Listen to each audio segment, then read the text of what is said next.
It's not just the physical virus that's absolutely gripped the whole of society. It's the virus of the mind which easily creates fear.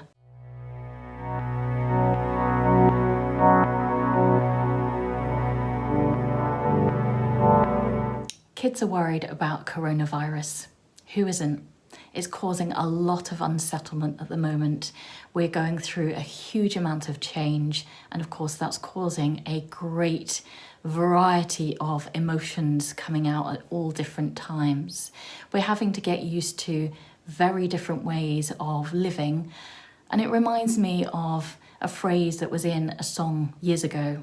It's life, but not as we know it. And therefore we have to learn how to adapt with these particular changes, and of course the ever-evolving rapid changes that are coming in right now. Now, we're emotional beings, so we feel things, and actually it's okay to feel any kind of emotion, whether that's you or your child or teenager. What we need to make sure is that we're able to control them, and control them quickly so they don't get out of hand, so worry doesn't turn into disastrous anxiety and makes them feel worse. We need to get strong, resilient and robust at times like this. So I'm going to go through the 5 biggest emotions your child is likely to go through right now. It's not just the physical virus that's absolutely gripped the whole of society. It's the virus of the mind which easily creates fear. It's gripping. It grips people in terror and fright. Now, our mind is a very powerful tool, and it works for survival. So in times of uncertainty and fear, it goes into survival mode. It tends to imagine the worst situation ever. You may be familiar with the term catastrophizing. So we see things bigger, scarier, worse than they really are. And for young people, I call it mind tricks. Now, our mind is a very powerful tool, but quite often it will fast forward very, very quickly into a future that is not real. It's a fabrication based around emotions and the situation that's going on at the moment. So with those mind tricks, it's easy to over-exaggerate the situation and the terror that comes with that situation. So what we need to do is make sure that we stay as present as possible. So our mind either falls back into the past or is projected easily into the future. So we need to make sure that we stay very, very present and in the moment.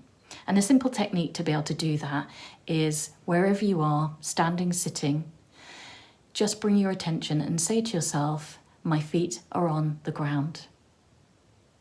Sounds a little bit random, and if you have a child or teenager, they might find that's a little bit strange to say. I completely understand that. But that works in 2 ways. It means that we bring our attention immediately back to where we are. So we're able to control those thoughts and a busy brain and the fear. But also it helps us to become more grounded and present in where we are right now. Now, fear can only feature in the future, which means that if we're very, very present, we're able to bring more rational and relevant thinking into what we're doing in order to keep calm and to be able to think through more logically what we can do in these situations. Worry is the next. Now, our lives have been turned upside down, inside out, and it feels like just very, very odd. And it's okay to feel that. There's a lot we don't know at the moment. There's a lot of uncertainty. There's a lot of mixed, confusing messages. I don't know about you, but there's quite often I feel confused with which is the right message to actually believe and follow in all of this fast-moving, evolving situation. And what we don't know, or the uncertainty, we find disturbing or unsettling. And all this causes a rise of anxiety. What we must be aware of is how much we consume, how much we absolutely absorb of that information. Now, we're in a society of information overload, so we have news that's 24/7, we have breaking news, we have radio, we have social media, and all of that absorbed together can actually increase the rise of anxiety. So we want to make sure that we have a particular switch, that we can switch off from all of that information.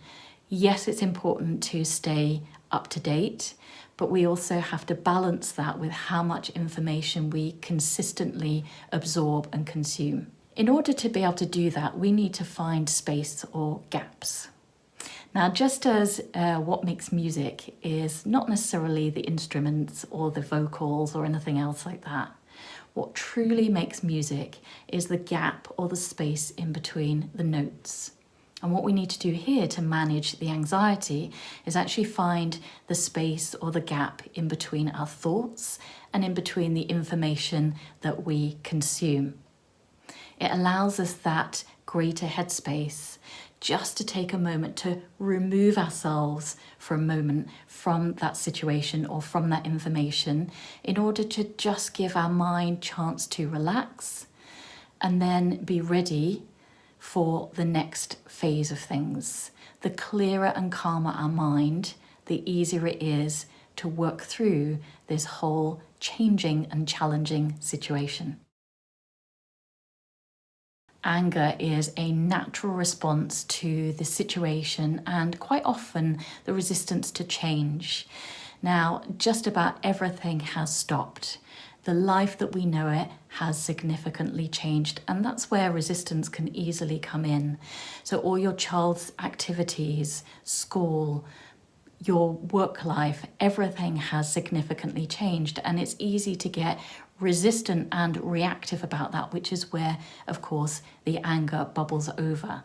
It may be also disappointment or the family events that you had recently, Mothering Sunday. It was all very different and quite often can bring up the angry resistance. Now, it's okay to feel hurt in these situations, but not okay to hurt others.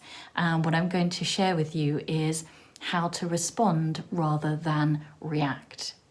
Now, it's important to separate the emotion from ourselves. So we are not that emotion. Now, easily we get caught up in the emotion, and that's where the anger or the behavior or the attitude comes out. And that's not an excuse to behave or say anything that we like. It's an explanation as to what happens as that emotion rises up. So what we want to do is make sure that we separate ourselves from the emotion. Quite often, you or your child will describe things as, I'm angry, I'm this, I'm that, which labels and the person and emotion come together. We're separate. So what we want is more responsive language. I feel angry, and add in the word because. So your child or teenager might be feeling really angry or disappointed. I feel angry and disappointed because I can't see my friends. Now that's a real responsive reply or a way of being able to describe things rather than that whole reactive, I am angry, and that's where it bubbles over and can cause greater problems.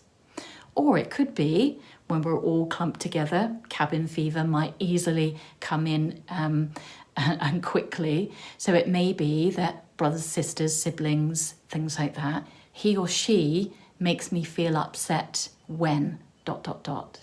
Very simple ways of describing and changing the language in order to control the anger and the rising emotions that can easily happen at this time.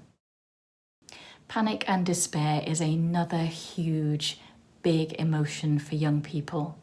Now, of course, our lives have been disrupted in ways we could never have imagined. And for lots of young people going through important stages of their schooling, this is exams, this is school transitions. These are different things that is pinnacle parts of their young life. And it's easy for that panic to control how they feel and almost take over.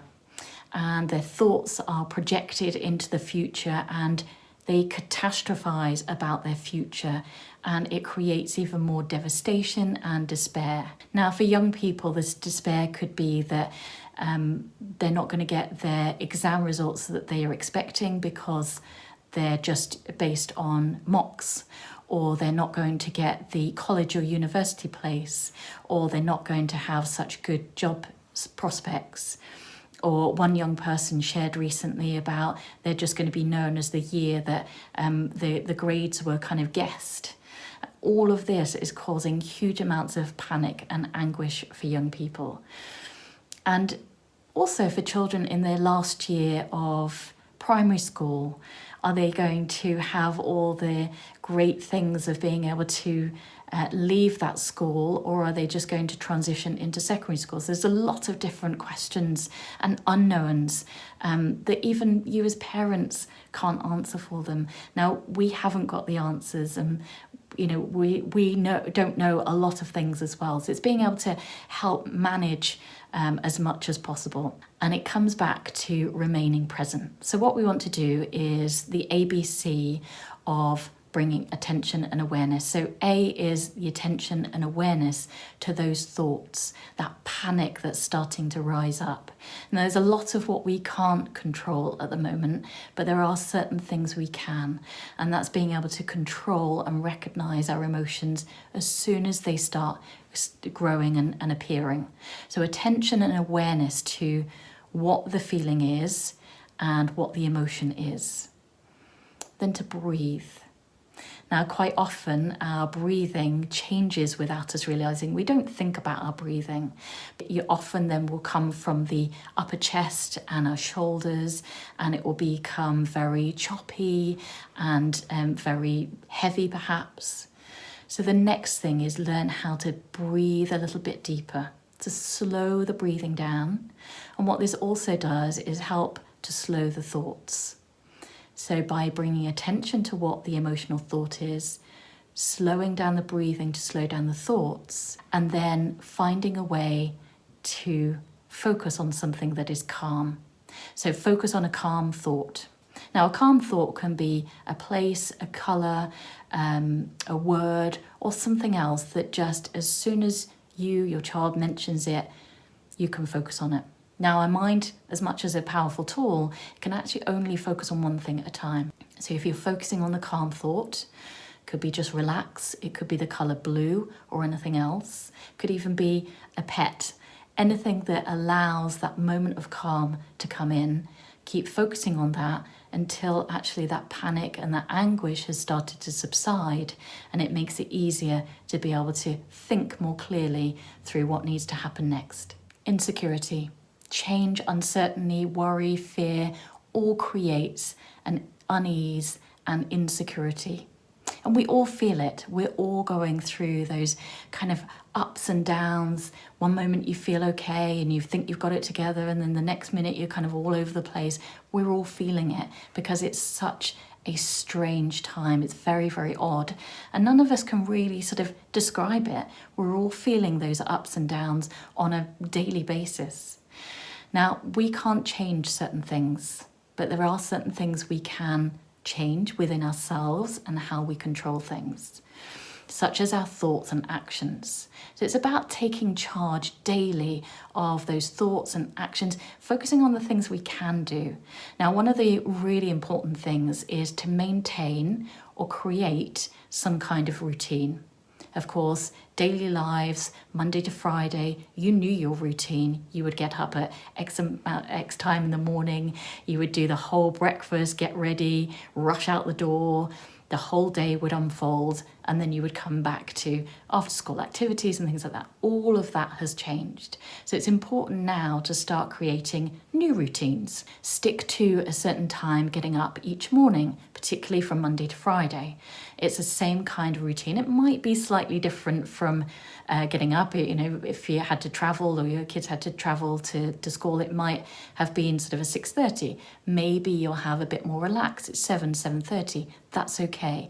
We've got to learn how to manage through this. So have a set time, Monday to Friday, of getting up in the morning, the whole breakfast, getting dressed properly rather than staying in pajamas. Will all help with the mental well-being and actually having a purpose each day. So create a new routine and create a new purpose each day.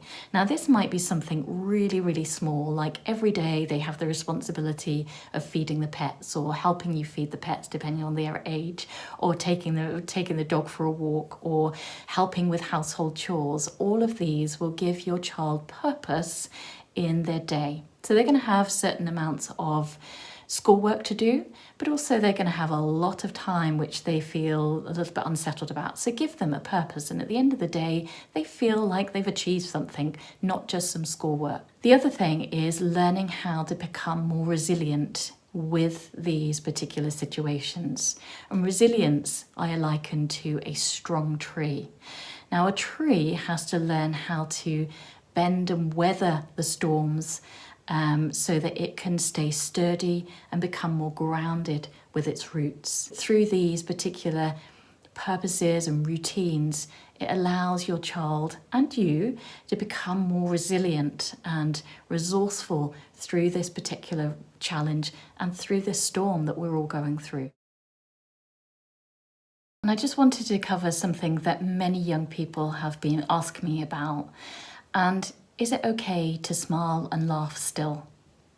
They've described the feelings of guilt, of disrespect, because so many people are suffering. So I wanted to add this in, that yes, it's okay to still laugh and smile.